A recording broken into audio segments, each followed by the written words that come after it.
بسم الله الرحمن الرحيم. السلام عليكم ورحمة الله تعالى وبركاته. أعوذ بالله من الشيطان الرجيم. بسم الله الرحمن الرحيم.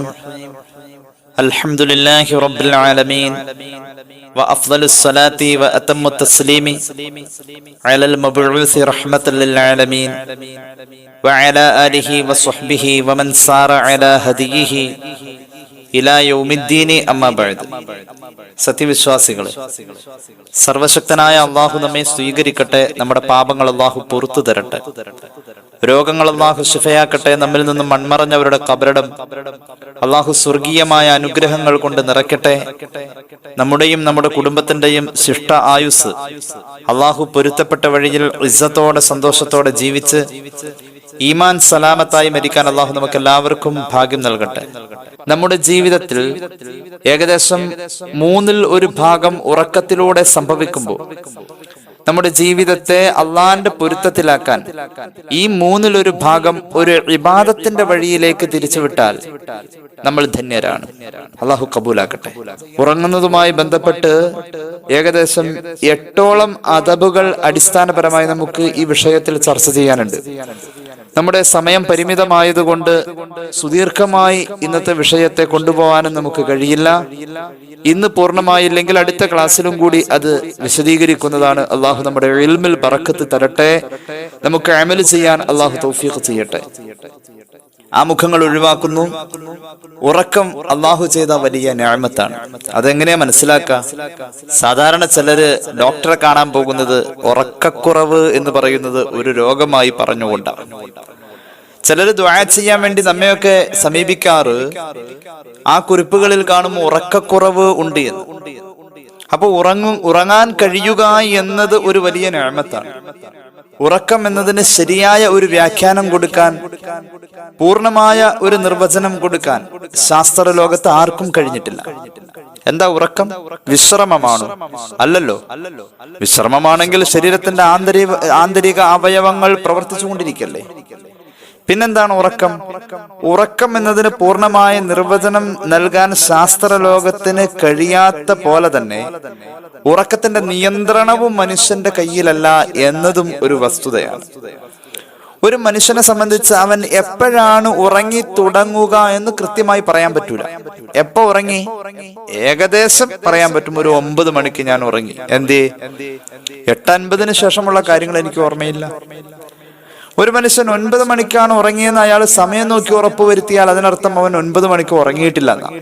കാരണം സമയം നോക്കാൻ വേണ്ടി എഴുന്നേറ്റത് 9 മണിക്കാണെങ്കിൽ ഉറക്കമല്ലാത്ത സമയത്താണല്ലോ സമയം നോക്കാം. മറ്റൊരാളെ സമയം നോക്കാൻ വേണ്ടി ഏൽപ്പിച്ചാൽ തന്നെയും ഇവൻ ഉറങ്ങിയോ ഇല്ലെന്ന് മറ്റേ ആൾക്ക് അറിയാതെ വരും. ഒരു ചിന്തകൻ പറഞ്ഞ പോലെ ഒരു സമൂഹം എപ്പോഴാണ് ചീത്തയായി തുടങ്ങുക, ഒരു വ്യക്തി എപ്പോഴാണ് ചീത്തയായി തുടങ്ങുക എന്നത് ആ വ്യക്തിക്ക് അറിയാത്ത പോലെ തന്നെയാണ് ഒരു വ്യക്തി എപ്പോഴാണ് ഉറങ്ങിത്തുടങ്ങുക എന്ന സമയവും നിശ്ചയപ്പെടുത്താൻ പറ്റാത്ത ഒരു വലിയ അത്ഭുതമാണെന്ന് പല ചിന്തകരും രേഖപ്പെടുത്തിയതായി കാണുന്നു. അപ്പോൾ ഉറങ്ങിത്തുടങ്ങുന്ന സമയം എപ്പോഴാണെന്ന് എനിക്കോ നിങ്ങൾക്കോ കൃത്യമായി പറയാൻ കഴിയില്ല. കാരണം ഉറക്കത്തിന്റെ നിയന്ത്രണം നമ്മുടെ കയ്യിലല്ലാത്തത് കൊണ്ടാണ്. അപ്പൊ ആരുടെ കയ്യിലാണ് ഉറക്കത്തിന്റെ നിയന്ത്രണം? ഉറക്കത്തിന്റെ നിയന്ത്രണം അള്ളാഹുവിന്റെ കയ്യിലാണ്. ഉറക്കം എന്ന് പറയുന്ന പ്രവർത്തനത്തെ, പ്രതിഭാസത്തെ അള്ളാഹുവിന്റെ ഖുർആൻ എത്ര സ്ഥലത്താ പറഞ്ഞിട്ടുള്ളതെന്നറിയോ? അള്ളാഹുവിന്റെ തൗഹീദിനും അള്ളാഹുവിന്റെ തദ്ബീറിനും അള്ളാഹുവിന്റെ തർബിയത്തിനും തെളിവായിട്ടാണ് അള്ളാഹു ഖുർആനിൽ ഉറക്കത്തെ പറഞ്ഞത്. അള്ളാഹുവിന്റെ തൗഹീദ്, അവന്റെ അതുല്യത, ഏകത്വം, അള്ളാഹുവിന്റെ തദ്ബീർ, റബ്ബിന്റെ നിയന്ത്രണം. അള്ളാഹു മുദബ്ബിറാണല്ലോ, റബ്ബിന്റെ നിയന്ത്രണം. അതുപോലെ തന്നെ അള്ളാഹുവിന്റെ തർബിയത്ത്, സംരക്ഷകനായ അള്ളാഹു അവന്റെ റബ്ബ് എന്ന റോള് കൃത്യമായി നിർവഹിക്കുന്നു എന്നതും ഇതിനൊക്കെ തെളിവാണ് ഉറക്കം എന്നാണ് ഖുർആൻ നമ്മുടെ മുന്നിൽ പറഞ്ഞിട്ടുള്ളത്. അള്ളാഹു ഉണ്ട് എന്നതിന്റെ തെളിവ് എന്താ? അള്ളാഹുവിന്റെ ദൃഷ്ടാന്തത്തിന്റെ മലയാളമാണ് അള്ളാഹു ഉണ്ട് എന്നുള്ളതിന്റെ തെളിവ്. അത് ഉറക്കം ആണെന്ന് പരിശുദ്ധ ഖുർആൻ. ഉറക്കത്തെ കുറിച്ച് ആലോചിച്ചാൽ മതി അള്ളാഹുവിനെ കണ്ടെത്താൻ കഴിയും. അള്ളാഹു ഉണ്ട് എന്നതിന്റെ തെളിവാണ് ഒരു ഉറക്കം. ഖുർആൻ മനുഷ്യ ആയുസ്സിന്റെ 1/3 ഭാഗമായി സംഭവിച്ചു പോകുന്ന ഈ പ്രതിഭാസത്തെ, ഈ പ്രവർത്തനത്തെ ഖുർആൻ പരിചയപ്പെടുത്തുന്നത് 1-ലധികം സ്ഥലങ്ങളിലാണ്. ഒരുപാട് സ്ഥലങ്ങളിൽ പറയുന്നുണ്ട്. നമുക്ക് ഏതായാലും ഖുർആൻ രസകരമായി ഉറക്കത്തെ അവതരിപ്പിച്ചിട്ടുള്ള ആ ഭാഗങ്ങളിലേക്ക് കടന്നു വരാം. അഊദു ബില്ലാഹി മിനശ് ശൈത്വാനിർ റജീം.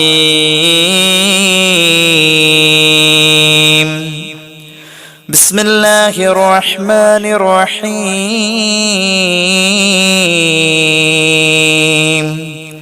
ومن آياته خلق السماوات والأرض واختلاف ألسنتكم وألوانكم إن في ذلك لآيات للعالمين ومن آياته منامكم بالليل والنهار وابتغاؤكم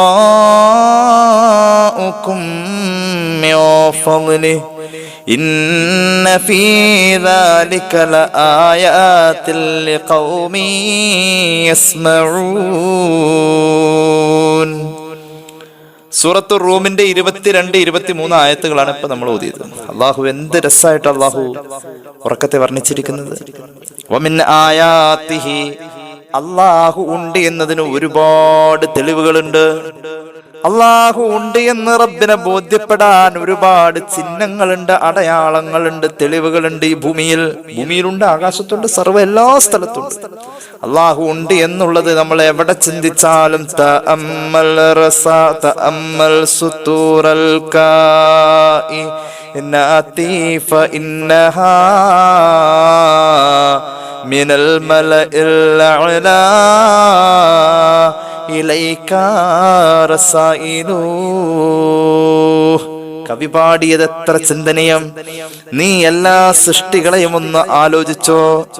ഒരു ഉറുമ്പിനെ എടുത്ത് ആലോചിക്ക, ഒരു ആനയെ കൊണ്ട് നീ ചിന്തിക്ക.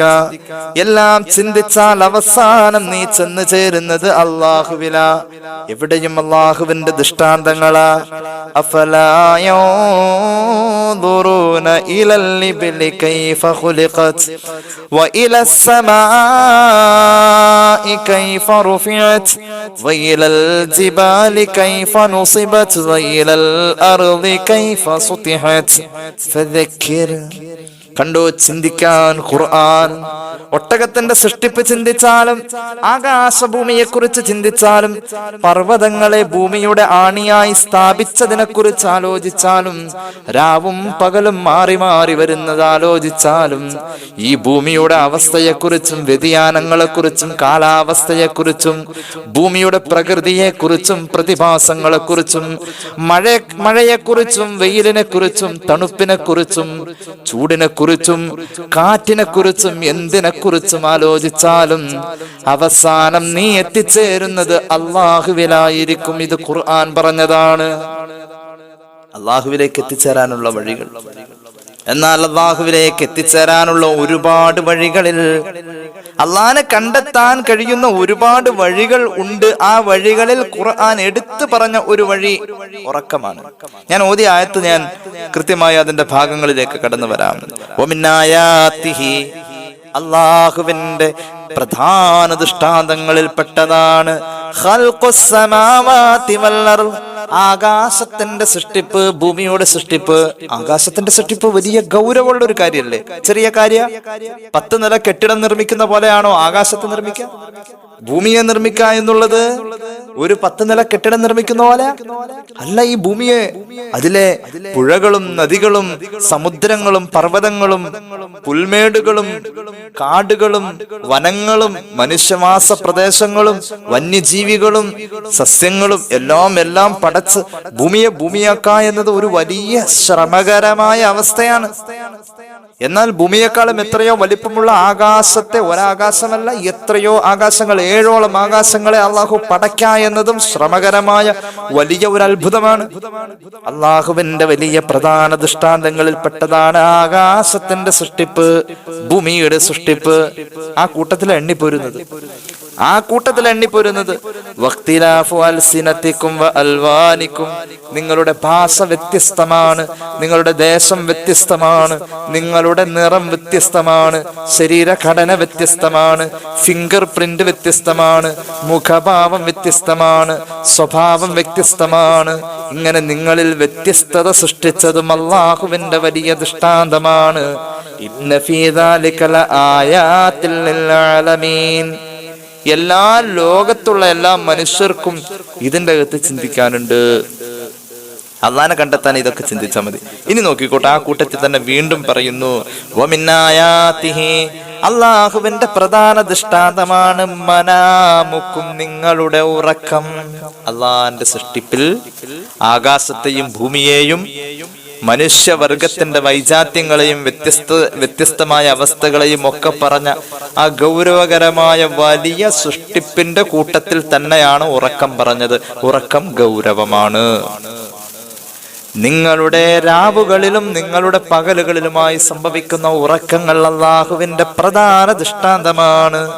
നിങ്ങൾ അല്ലാഹുവിന്റെ ഫള് തേടി തൊഴിലിന് പോവാ, ഉറക്കം കഴിഞ്ഞാൽ ഉറക്കത്തിന് ശേഷം ഒരു ഉണർച്ച വരുന്നുണ്ടല്ലോ, അതും അല്ലാഹുവിന്റെ ദൃഷ്ടാന്തമാണ്. ഇപ്പൊ ഖുർആൻ ഉറക്കത്തെ കുറിച്ച് പറഞ്ഞത് അങ്ങനെയാണ്. തീരുന്നില്ല, ഇനിയും പറയുന്നുണ്ട്. ഖുർആൻ ഇനിയും പറയുന്നുണ്ട്, അലം നജഅലിൽ അർള മിഹാദ, ബിസ്മില്ലാഹിർ റഹ്മാനിർ റഹീം, അലം നജഅലിൽ അർള മിഹാദ والجبال أوتادا وخلقناكم أزواجا وجعلنا نومكم سباتا وجعلنا الليل لباسا وجعلنا النهار معاشا. സൂറത്ത് നബ മിക്കവാറും എല്ലാവർക്കും ഈ ഭാഗമൊക്കെ കാണാതെ അറിയാവുന്നതാണ്. ഭൂമി അല്ലാഹു വിരിപ്പാക്കി, പർവ്വതത്തെ ആടി ഉലയുന്ന ഭൂമിയെ പിടിച്ചു കെട്ടിയ അണിയാക്കി. വഖലഖനാകും അസ്വാജ, നിങ്ങളിൽ അല്ലാഹു ഇണ സംവിധാനത്തെ കൊണ്ടുവന്നു. ഇങ്ങനെ പറഞ്ഞു എത്രയോ വലിയ അസാധ്യമായ കാര്യങ്ങളായി പറഞ്ഞത്. ഭൂമി കിടന്ന് ആടി ഉലയുന്നോടത്ത് മനുഷ്യൻ എങ്ങനെയാ ഇതിനെ പിടിച്ചു നിർത്താ? മലക്കുകൾ പോലും അത്ഭുതപ്പെട്ടിട്ട് അള്ളാഹുവോട് പറഞ്ഞിട്ടുണ്ട്. ഇമാം അൽ ഹാഫിദ് ഇബ്നുൽ ജൗസി തന്റെ സാദുൽ മസീറിൽ ഖുർആൻ വ്യാഖ്യാനിച്ചു പറയുന്നുണ്ട്, മലക്കുകൾ പോലും ഈ ആടി ഉലയുന്ന ഭൂമിയെ കുറിച്ച് അള്ളാഹുവോട് വന്നിട്ട് പറയും, പടച്ച റബ്ബേ, ഈ ഭൂമിയിൽ എങ്ങനെയാ മനുഷ്യവാസം സാധ്യമാവാ? ഭൂമി ആടി ഉലയ, ഒന്നിനെയും അതിന്റെ മുകളിൽ അത് സ്ഥിരപ്പെടുത്തൂല എന്ന് മലക്കുകൾ വന്ന് പറയുമ്പോ, ആ രാവിൽ അള്ളാഹു ഭൂമിയിൽ പർവ്വതത്തെ സംവിധാനിച്ചിട്ട് പിറ്റേ പകലിൽ പോയി പർവ്വതം സംവിധാനിക്കപ്പെട്ട ഭൂമിയുടെ ഇപ്പോഴത്തെ അവസ്ഥയെ കണ്ടുവാ മലക്കുകളെ എന്ന് അള്ളാഹു പറഞ്ഞയച്ചതായി മുഹമ്മദ് റസൂൽ സ്വല്ലല്ലാഹു അലൈഹി വസല്ലം. അത്രത്തോളം ഈ ഭൂമിയിൽ പർവ്വതത്തെ അള്ളാഹു നാട്ടി നിർത്തി. ഇങ്ങനെ ഗൗരവകരമായ വലിയ വലിയ വിഷയങ്ങളാ പറയുന്നത്, ചെറിയ കാര്യമൊന്നുമല്ല. പിന്നെയോ, നിങ്ങളിൽ അള്ളാഹു വൈജാത്യം സൃഷ്ടിച്ചു, നിങ്ങളിൽ എണകളെ സൃഷ്ടിച്ചു.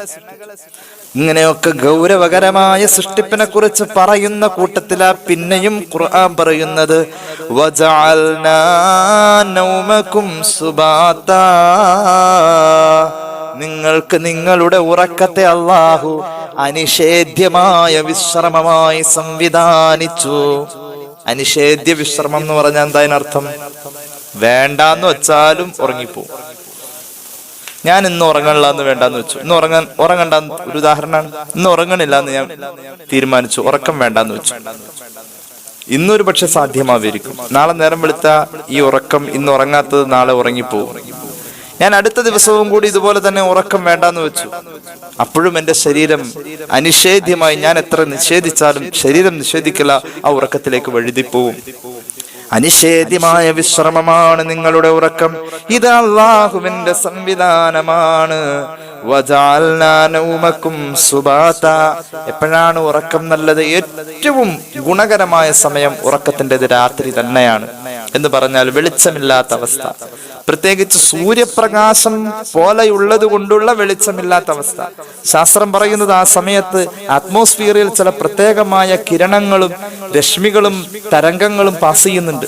ഉറങ്ങിക്കിടക്കുന്ന ഒരു മനുഷ്യന്റെ പ്രകൃതത്തെ സംബന്ധിച്ച് അത് വിരുദ്ധമായ സ്വഭാവമാണ് കാണിക്കുക. അതില്ലാത്ത ഒരു നേരമായിരിക്കണം അവന്റെ സുഖകരമായ ആരോഗ്യത്തെ ഗുണകരമായി ബാധിക്കുന്ന ഉറക്കം കിട്ടാൻ ഈ രശ്മികൾ പാസ് ചെയ്യുന്ന പകൽ അല്ലാത്ത സമയമായിരിക്കണമെന്ന. ഇന്ന് പകൽ ഉറങ്ങുകയും ചെയ്യാം, രാത്രി മസ്റ്റായിട്ട് ഉറങ്ങിയിരിക്കണം. രാത്രിയിലെ ഉറക്കത്തിന്റെ സമയം, യഥാർത്ഥ അടിസ്ഥാന സമയം രാവ് എന്ന രീതിയിൽ അള്ളാഹു സംവിധാനിച്ചു കഴിഞ്ഞിട്ടുണ്ട്. അപ്പോൾ ആ രീതിയിൽ ഉറങ്ങണം. അള്ളാഹുവിന്റെ ഖുർആൻ പറയുന്നു, നിങ്ങളുടെ ഉറക്കത്തിന് വേണ്ടി രാവിനെ അള്ളാഹു മറയായി ഒരു ഉടുപ്പ് പോലെ, വസ്ത്രം പോലെ, ഉറക്കത്തിന്റെ സംരക്ഷണ കവചമായി അള്ളാഹു രാവിനെ സൃഷ്ടിച്ചു. രാവിനെ അള്ളാഹു സൃഷ്ടിച്ചത് നിങ്ങളുടെ ഉറക്കത്തിന് ഒരു രക്ഷ, ഒരു സുരക്ഷിതത്വം നൽകാൻ വേണ്ടിയിട്ട്. പകലിനെ അള്ളാഹു സംവിധാനിച്ചത് മആശ, നിങ്ങൾക്ക് ജീവിക്കാനുള്ളത് പണിയെടുത്തു കൊണ്ടുവരാൻ, ജോലിക്ക് പോവാൻ, മഈശത്തിന്റെ മാർഗമായി, അതിന്റെ ഏറ്റവും അനുയോജ്യ സമയമായി പകലിനെയും അള്ളാഹു സൃഷ്ടിച്ചു എന്ന് ഖുർആൻ. അപ്പൊ ഉറക്കത്തിനെ കുറിച്ചുള്ള ഖുർആന്റെ ചർച്ച, ഒരു വേദഗ്രന്ഥം ഇതുപോലെ പ്രതിപാദിക്കുന്ന ഒരു പ്രതിഭാസത്തിന്റെ ഗൗരവം. അപ്പോൾ ഒരു സത്യവിശ്വാസിയെ സംബന്ധിച്ച് ഖുർആൻ ഇത്ര കണ്ട് ഗൗരവത്തിൽ ചർച്ചക്ക് കൊണ്ടുവന്നിരിക്കുന്ന ഉറക്കം എന്ന് പറയുന്ന പ്രവൃത്തി, ജീവിതത്തിലെ അനിഷേധ്യമായ വിശ്രമം എന്ന ഈ പ്രവൃത്തി, ആയുസ്സിന്റെ 1/3 ഭാഗമെന്ന് വിശേഷിപ്പിക്കപ്പെട്ടിട്ടുള്ള ഈ പ്രവൃത്തി ഒരു അമലായി ഒരു സത്യവിശ്വാസി മാറ്റിയെടുത്താൽ അവന്റെ ആയുസ്സിലെ 1/3 ഭാഗം അള്ളാഹുവിന് ഇബാദത്ത് ചെയ്തവൻ എന്ന ഭാഗ്യം കിട്ടും. അള്ളാഹു തൗഫീഖ് ചെയ്യട്ടെ. അതിന് ഒരുപാട് കാര്യങ്ങളുണ്ട്. മുഹമ്മദ് റസൂൽ സല്ലല്ലാഹു അലൈഹി വസല്ലം തങ്ങളുടെ ജീവിതവുമായി ബന്ധപ്പെട്ട് ഉറക്കത്തിൽ നിന്നും ധാരാളം കാര്യങ്ങൾ നമുക്ക് പഠിക്കാനുണ്ട്. ഒരൊറ്റ കാര്യവും കൂടി ഞാൻ പറയാം. ഉറക്കം എന്നത് മരണത്തെ ഓർമ്മപ്പെടുത്തുന്ന ഒരു അനുഭൂതിയാണ്. മരണം അനിഷേധ്യമാണ്. മരണത്തിലേക്കാണ് ഉറക്കം കൊണ്ടുപോവുക. ഉറക്കം നിങ്ങളുടെ ഒരു ചെറിയ മരണമാണെന്ന് മുഹമ്മദ് റസൂൽ സല്ലല്ലാഹു അലൈഹി വസല്ലം. ഉറങ്ങാൻ കിടക്കുമ്പോഴാണ് ഒരാളുടെ തലയിണയുടെ അടിയിൽ അയാളുടെ കടബാധ്യതകൾ എഴുതി വെക്കണമെന്ന പുണ്യ നബി സല്ലല്ലാഹു അലൈഹി വസല്ലം പഠിപ്പിച്ചത്. എന്തേ? ഉറങ്ങുന്നവൻ മരിക്കുന്നവനാ. ഉറക്കം മരണമാണെന്ന് പറയുന്നു ഹദീസ്. ഉറക്കം മരണത്തിന്റെ ഒരു ചെറിയ രൂപമാണ്. ഖുർആൻ ഉറക്കത്തെ കുറിച്ച് പറഞ്ഞത് മരണം എന്ന് തന്നെ. ആയത്തിലേക്ക് കടന്നു വരാം, ഞാൻ വെറുതെ പറയാം. ഖുർആൻ ഉറക്കത്തെ കുറിച്ച് പറഞ്ഞത് ഉറക്കം മരണമാണെന്നാണ്. അള്ളാഹു നമുക്ക് ദീർഘായുസ്സ് തരട്ടെ.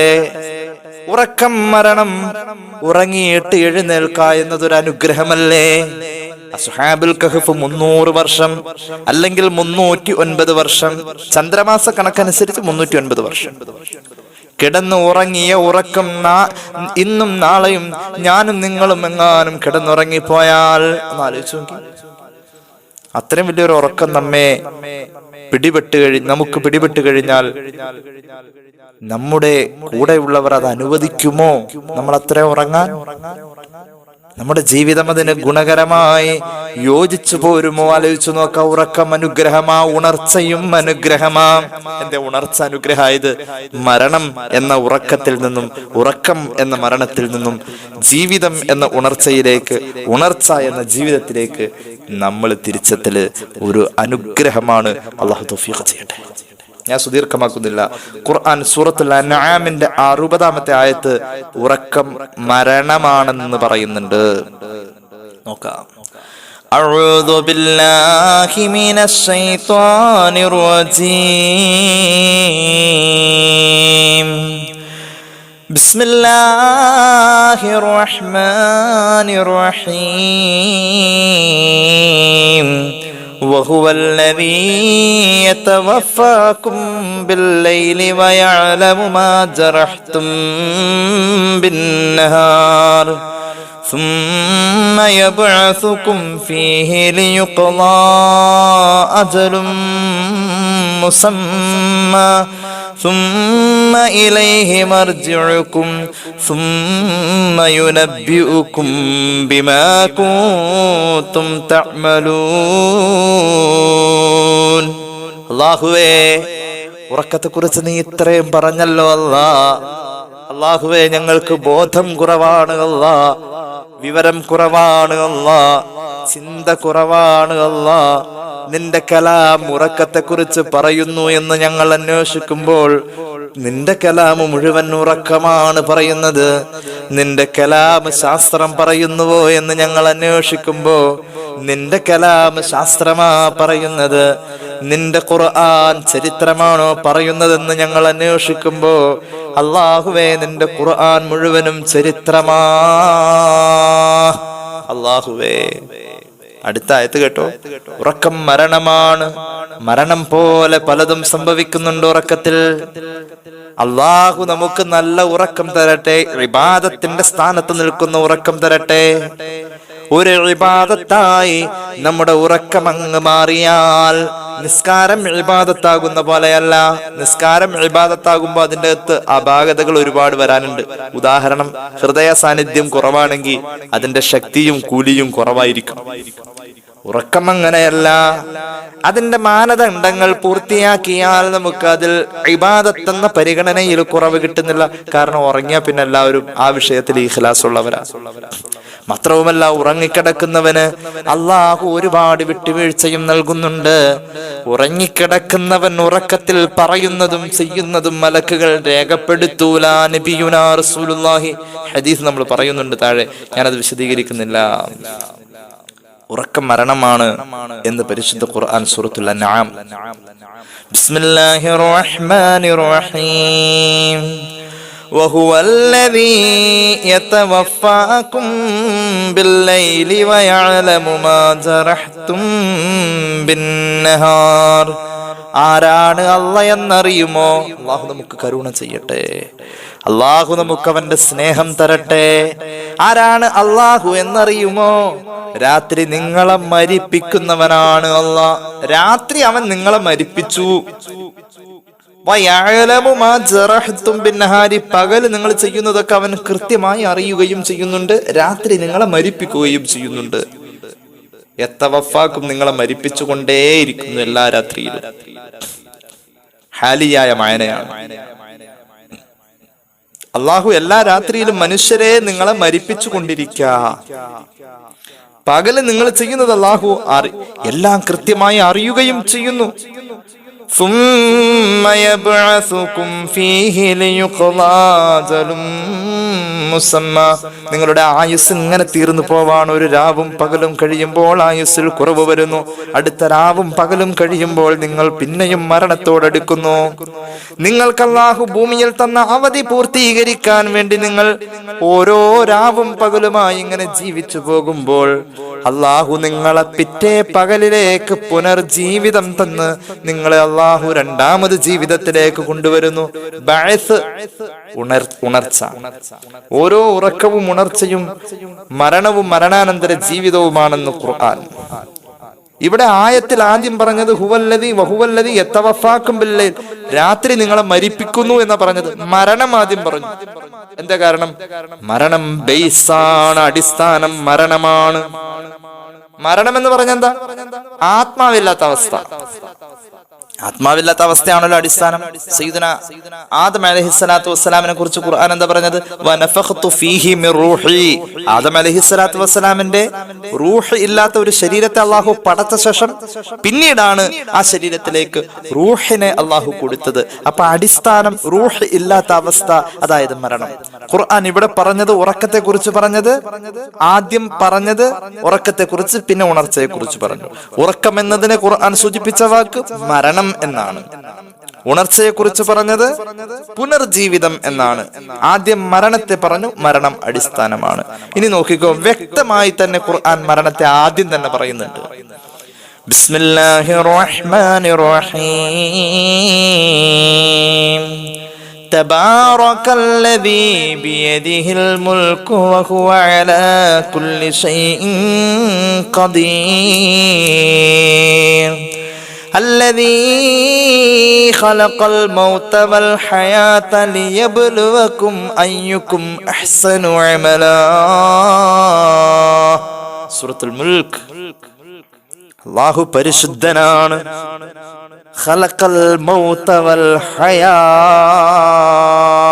അവൻ മരണത്തെ പടച്ചു, ജീവിതത്തെ പടച്ചു. ഈ ആയത്തിലും അള്ളാഹു ആദ്യം മരണ പറഞ്ഞത്. മരണം ബേസാണ്. മരണമെന്ന് പറഞ്ഞാൽ റൂഹ് ഇല്ലാത്ത അവസ്ഥ. ഒരല്പസമയം നിങ്ങളുടെ റൂഹ് സഞ്ചരിക്കാം. നിങ്ങളുടെ ശരീരത്തിൽ നിന്നും റൂഹ് ഒരല്പസമയം മാറി നിൽക്കുന്ന പോലെ ഉറക്കം അല്ലാഹു മരണമാണെന്ന് പറഞ്ഞു.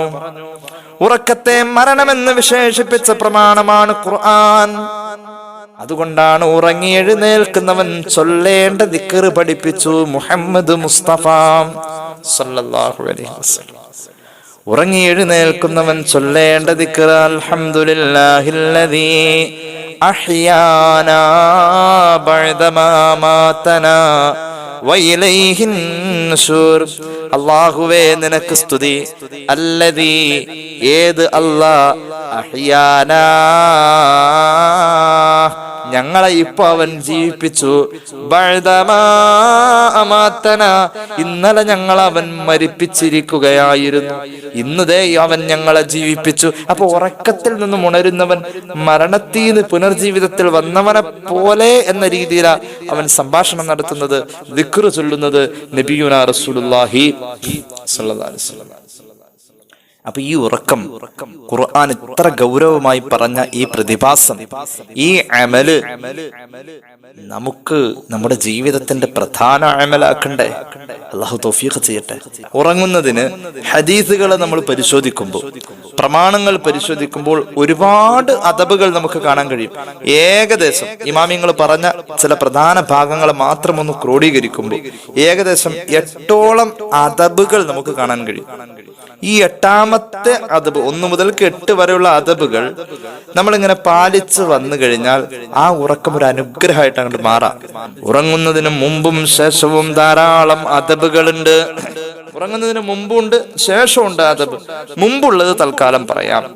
മുമ്പുള്ളത് ഉറങ്ങി എണീറ്റാ പിന്നെ ഉറക്കം കഴിഞ്ഞല്ലോ. ശേഷമുള്ളത് പിന്നെ സൗകര്യം കിട്ടുന്ന ഏതെങ്കിലും സമയത്ത് പറയാം. ഏതായാലും ഉറങ്ങുന്നതിന് മുമ്പ് കുറച്ച് അദബുകളുണ്ട്. എല്ലാം ഇന്ന് പറയല് നടക്കൂല, ഒരെണ്ണം ഇന്ന് പറയാം. ഒന്നാമത്തെ അദബ് മഹാന്മാര് പറയുന്നു,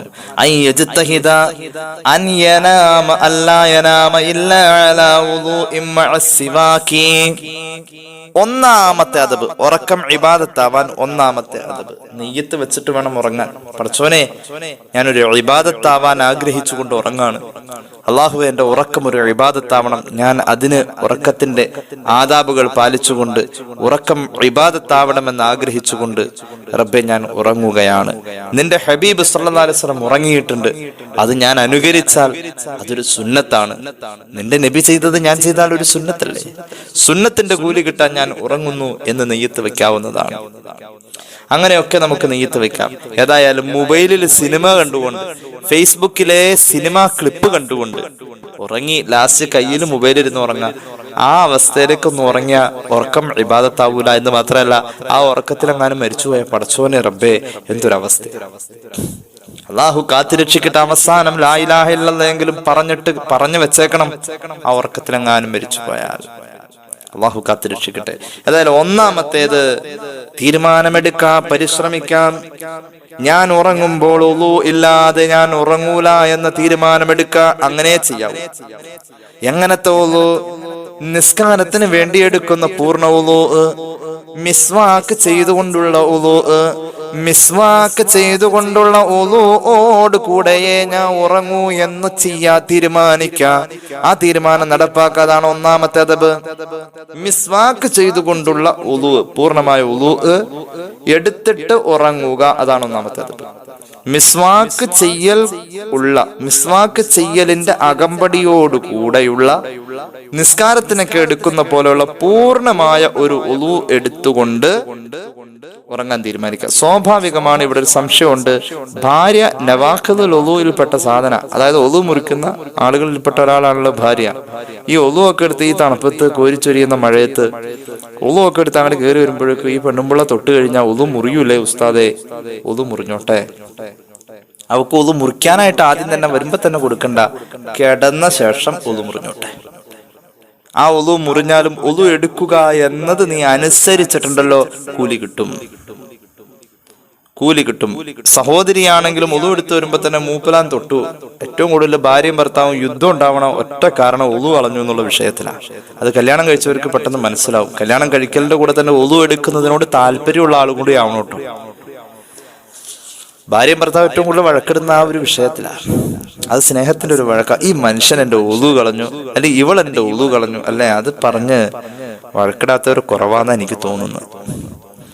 അങ്ങനെ ആയിരിക്കും മിക്കവാറും. എല്ലാവരും ആ വിഷയത്തില് വേറെ പ്രത്യേകിച്ചൊന്നും പറയാനില്ല. അതിൽ കൂടുതൽ ഒളു കളയുന്ന വിഷയത്തിൽ ഭാര്യയെ ശകാരിക്കുക, ഭർത്താവിനെ ശകാരിക്കുക, അത് മനുഷ്യ ജീവിതത്തിന്റെ ഒരു പതിവ് അവസ്ഥയായിട്ടുണ്ട്. മുഅ്മിനീങ്ങളുടെ കുടുംബത്തിലെ ഒരു പ്രധാന വിഷയമാണ്. അത് സന്തോഷമാണ്, സങ്കടമാണ്. അങ്ങനെ സങ്കടം എന്നൊന്നും പറയാനില്ല. ഒളു കളയാൻ ഒരാൾ കൂടെ ഉണ്ടാവുന്നത് തന്നെ ഒരു സന്തോഷമല്ലേ. ഏതായാലും കിടപ്പറയില് കിടക്ക എന്നുള്ള ആ സമയം വരെ ആ ഒളു സൂക്ഷിക്കണം. അതിനുശേഷം ഭാര്യ തൊട്ട് ഒളു മുറിയ എന്നുള്ളത് പ്രശ്നമാക്കേണ്ടതില്ല. അല്ലാത്ത രീതിയിൽ ഒളു മുറിയാതെയും നോക്കണം.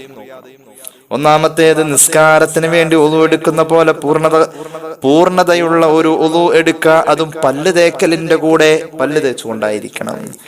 ഹദീസ് കണ്ടോ അനിൽ ബറാ ഇബ്നു ആസിബ് റളിയല്ലാഹു അൻഹു ഖാല ലി റസൂലുള്ളാഹി സ്വല്ലല്ലാഹു അലൈഹി വസല്ലം.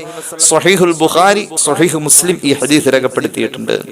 സ്വഹാബിയായ ബറാ ഇബ്നു ആസിബ് റളിയല്ലാഹു അൻഹു പറയുന്നു, അല്ലാഹുവിന്റെ ഹബീബ് സല്ലല്ലാഹു അലൈഹി വസല്ലം എന്നോട് പറഞ്ഞിട്ടുണ്ട്, ഇദാ തൈത മൽജഅക ഫതവല്ല വുളുഅക ലിസ്സലാഹ്. ബറാഅ മോനെ റളിയല്ലാഹു അൻഹു, ചെറിയ ആളല്ല ബറാ റളിയല്ലാഹു അൻഹു, ബദറിൽ പങ്കെടുത്ത ബദരീങ്ങൾ എന്ന പദവിയുള്ള സ്വഹാബികളിലെ ഏറ്റവും ഉത്കൃഷ്ടരായ ആളുകളിൽപ്പെട്ട ആളാണ് ബറാ ഇബ്നു ആസിബ് റളിയല്ലാഹു അൻഹു. ബറായെ, നീ ഉറങ്ങാൻ നിന്റെ കിടപ്പറയിലേക്ക് സമീപിക്കുന്നുവെങ്കിൽ പൊന്നുമോനെ, നീ നിസ്കരിക്കാൻ വേണ്ടി ഒളു എടുക്കുന്ന പോലെ തന്നെ, നിസ്കാരത്തിന് വേണ്ടി ഒളു എടുക്കുന്ന പോലെ എന്ന് പറയാൻ കാരണമുണ്ട്. നിസ്കാരം അഫ്ദലുൽ ഇബാദത്താണ്. മനുഷ്യന്റെ ശരീരം കൊണ്ട് ചെയ്യുന്ന ഏറ്റവും വലിയ ഇബാദത്ത് ഹജ്ജോ അല്ലെങ്കിൽ ഉംറയോ അല്ലെങ്കിൽ ഉറക്കോ ഒന്നും അല്ല. ഏറ്റവും വലിയ ഇബാദത്ത് നിസ്കാരാണ്. മനുഷ്യന്റെ ശരീരം കൊണ്ട് ചെയ്യുന്ന ഏറ്റവും വലിയ ഇബാദത്ത്. അത്രയും വലിയൊരു ഇബാദത്തിനെ നേരിടാൻ പോകുമ്പോൾ നീ ചെയ്യുന്ന ഒളു എങ്ങനെയോ ആ ഗൗരവവും ആ പരിഗണനയും നിന്റെ ഉറക്കത്തിന് മുമ്പുള്ള ഒളുവിന് നീ കൊടുത്തിരിക്കണം. അതായത് കടുത്ത് വയ്ക്കല്ല, അത് മര്യാദക്ക് ചെയ്യണം. നിസ്കാരത്തിന്റെ ഒളു ചെയ്യുന്ന പോലെ തന്നെ ചെയ്യണം. നിസ്കാരത്തിന്റെ ഗൗരവത്തെ മാനിച്ചുകൊണ്ട് നിസ്കാരത്തിന് വേണ്ടി ഒളു എടുക്കുന്ന ഒരാൾ എങ്ങനെയോ അതുപോലെ ആയിരിക്കണം ഉറങ്ങുന്നതിന് മുമ്പ് നീ ഒളു എടുക്കുന്നത്. എന്നിട്ട് നീ കിടക്കേണ്ടത് നിന്റെ വലതുവശം ചെരിഞ്ഞ് ഖിബലക്ക് അഭിമുഖമായിരിക്കണമെന്ന് മുഹമ്മദ് റസൂൽ സ്വല്ലല്ലാഹു അലൈഹി വസല്ലം. കിടന്നു തുടങ്ങുന്നത് അങ്ങനെയായിരിക്കണം. കിടന്ന് തുടങ്ങുന്നത് അങ്ങനെയായിരിക്കണം, വലത്തേക്ക്. അപ്പൊ അവിടം വരെ നിന്റെ ഒളു ഉണ്ടാവണം. ആ ഒളു എവിടെ വരെ വേണമെന്നാ പറഞ്ഞത്? നീ ചെരിഞ്ഞ് കിടക്കുന്ന അവിടെ വരെ വേണം. അങ്ങനെ ചെയ്യണം. നിസ്കാരത്തിനെടുക്കുന്ന ഒളു, നിസ്കാരമെന്ന വലിയ അമലിനെ കണ്ടുമുട്ടാൻ പോകുന്ന ആള് എന്ത് പരിഗണനയിലാണ് ഒളു എടുക്കുന്നത്? ആ പരിഗണന ഈ ഒളുവിന് ശേഷം ഗൗരവമുള്ള ഒരു അമലാണ് ഉറക്കം എന്നുള്ള പരിഗണനയിൽ തന്നെ ചെയ്യണം. നിസ്കാരത്തിന് ചെയ്യുന്ന ഒളു പല്ല് തേക്കുക എന്ന പ്രധാന അമലോട് കൂടിയ ഒളു ആണ്. അല്ലാഹു തൗഫീഖ് ചെയ്യട്ടെ. പല്ല് തേച്ചുകൊണ്ട് നമ്മൾ ഒളു എടുത്തു കഴിഞ്ഞാൽ നിസ്കാരത്തിനാവുമ്പോ പല്ല് തേച്ചുകൊണ്ടുള്ള ഉളൂ കൊണ്ട് നമുക്ക് 70 ഇരട്ടി പ്രതിഫലം കൂടുതലുണ്ട്. നിസ്കരിക്കാൻ നിൽക്കുമ്പോ നമ്മൾ ഉളൂ എടുത്തപ്പോ പല്ല് തേച്ചിട്ടാണ് ആ ഉളൂ എടുത്തെങ്കിൽ നിസ്കരിക്കുന്ന ആ നിസ്കാരത്തിന് 70 ഇരട്ടി പ്രതിഫലമുണ്ട്. ഉളൂ എടുത്ത് നമ്മൾ നിസ്കരിക്കുന്നു, നിസ്കാരത്തിന്റെ ഗൗരവത്തെ മാനിച്ച് ഉളൂ എടുത്തപ്പോ നമ്മൾ പല്ലും കൂടി തേച്ചിട്ടുണ്ടെങ്കിൽ ആ നിസ്കാരത്തിന് 70 ഇരട്ടി കൂലിയുണ്ട്. എന്നാൽ ഉറങ്ങുന്ന അവസ്ഥയില് നമ്മള് പല്ല് തേച്ച ഉളൂയോടുകൂടെയാണ് ഉറങ്ങുന്നതെങ്കിൽ ആ ഉറക്കത്തിൽ നമ്മൾ മരിക്കുകയാണെങ്കിൽ നിസ്കാരത്തിന് 70 ഇരട്ടി കൂലി എന്നല്ലേ പറഞ്ഞത്, പല്ല് തേച്ച ഉളൂയോടുകൂടെ. എന്നാൽ ഉറങ്ങുന്ന ആളുടെ ഉളൂ പല്ല് തേച്ചിട്ടുള്ള ഉളൂ ആണെങ്കിൽ ആ ഉറക്കത്തിലാണ് അവൻ മരിക്കുന്നതെങ്കിൽ കെലിമ ചൊല്ലും എന്നത് തീർച്ചയാണ്. കാരണം പല്ല് തേക്ക എന്നത് കെലിമ ഉച്ചരിക്കാൻ എളുപ്പം കിട്ടുമെന്ന് മഹാന്മാരായ മുഹദ്ദിഥീങ്ങൾ രേഖപ്പെടുത്തുന്നുണ്ട്. അതുകൊണ്ടാണ് പുണ്യ നബി സല്ലല്ലാഹു അലൈഹി വസല്ലം തങ്ങളുടെ വഫാത്തിന്റെ ഏറ്റവും അവസാന സമയത്ത് ആയിഷ റളിയല്ലാഹു അൻഹ അവിടുത്തെ പോക്കറ്റിൽ നിന്നും അറാക്ക് എടുത്തിട്ട് കടിച്ച് നനച്ച് അതിനെ മൃദുലപ്പെടുത്തി അവിടുത്തെ വായിൽ ഉരസാൻ, പല്ലിൽ ഉരസാൻ വേണ്ടി ശ്രമിച്ചപ്പോ പുണ്യ നബി സല്ലല്ലാഹു അലൈഹി വസല്ലം തങ്ങൾക്ക് ആ അറാഖിന്റെ കഷ്ണത്തിൽ കടിച്ച് അതിനെ മയപ്പെടുത്താനുള്ള ആരോഗ്യമില്ല, മരണത്തിലേക്ക് പോയിക്കൊണ്ടിരിക്കുക. അപ്പോൾ ഞാനത് കടിച്ച് എന്റെ ഉമിനീര് കൊണ്ട് നനച്ച് മൃദുലപ്പെടുത്തി എന്നിട്ട് പുണ്യ നബി സല്ലല്ലാഹു അലൈഹി വസല്ലം തങ്ങളുടെ പല്ല് തേച്ചു കൊടുത്തു എന്ന് സയ്യിദത്തുന ഉമ്മുന ആയിഷ റളിയല്ലാഹു അൻഹ പറയുന്നുണ്ട്. അപ്പോൾ മരണത്തിന്റെ നേരം നമുക്ക് കലിമ ഉച്ചരിക്കാൻ ഈ ഉളൂഇന്റെ നേരത്ത്, ഏത് ഉളൂ? കിടക്കാൻ നേരം നാം എടുത്ത ഉളൂഇന്റെ സമയത്ത് നമ്മൾ പല്ല് തേച്ചിട്ടുണ്ടെങ്കിൽ കലിമ ചൊല്ലാൻ എളുപ്പമായിരിക്കും. അള്ളാഹു കലിമ ഉച്ചരിച്ച് മരിക്കുന്നവരിൽ നമ്മെ ചേർക്കട്ടെ. അള്ളാഹു നമ്മുടെ അന്ത്യം നന്നാക്കി തരട്ടെ. അള്ളാഹു നമുക്ക് അമലിലായിരിക്കെ മരിക്കാനുള്ള ഭാഗ്യം തരട്ടെ. അപ്പോൾ നിങ്ങൾ നിസ്കാരത്തിന് വേണ്ടി ചെയ്യുന്ന ഉളൂ പോലെ തന്നെ ഉളൂ ചെയ്യണം. നിസ്കാരത്തിന് വേണ്ടി ചെയ്യുന്ന ഉളൂ ലൗലാ നശ്ഖ അലാ ഉമ്മതി ലഅമർതുഹും ബിസ്സിവാകി ഇൻദ കുല്ലി ഉളൂ. പുണ്യ നബി സല്ലല്ലാഹു അലൈഹി വസല്ലം പഠിപ്പിച്ചിട്ടുണ്ടല്ലോ, എന്റെ സമുദായത്തിനൊരു പ്രയാസമാണ് എന്ന് ഞാൻ മനസ്സിലാക്കിയത് കൊണ്ടാണ് ഉളൂഇന്റെ നിർബന്ധമായ അമലായി ഞാൻ പല്ല് തേക്കലിനെ പ്രഖ്യാപിക്കുമായിരുന്നു. എന്റെ സമുദായത്തിന് ഇതൊരു പ്രയാസാവും കണ്ടുകൊണ്ടാ ഞാൻ എല്ലാ ഉളൂവിനും പല്ലേക്കൽ നിർബന്ധമെന്ന് ഞാൻ പറയാതിരുന്നത്, പ്രയാസാവും എന്ന് കണ്ടതുകൊണ്ടാ. അതുകൊണ്ട് ശക്തമായ സുന്നത്താണ് പല്ല് തേക്കല്. ഉളൂ എടുക്കുമ്പോ എപ്പോഴും പല്ല് തേക്കാൻ തന്നെ ശ്രമിക്കണം. അത് നമ്മുടെ ആ വിരലിട്ടിട്ട് പല്ലേച്ചാ ഈ കൂലി കിട്ടൂല. വിരലല്ല വേണ്ടത്, എന്തെങ്കിലും ഒരു ചെറിയ സാധനം അതിനു വേണ്ടി ഉപയോഗിക്കണം. അള്ളാഹു തൗഫീഖ് ചെയ്യട്ടെ. ഏതായാലും തൽക്കാലം നമുക്ക് ഉറക്കത്തിന്റെ മുമ്പ് ഉറക്കം ഇബാദത്താക്കാനുള്ള ഈ ചർച്ചയുടെ അദബുകൾ ചർച്ച ചെയ്തു കൊടുത്ത് ഒരെണ്ണം തൽക്കാലം പറഞ്ഞു. അടുത്ത ദിവസം അടുത്ത ക്ലാസ്സിൽ ഇതിന്റെ ബാക്കി പറയും. അള്ളാഹു തൗഫീഖ് ചെയ്യട്ടെ.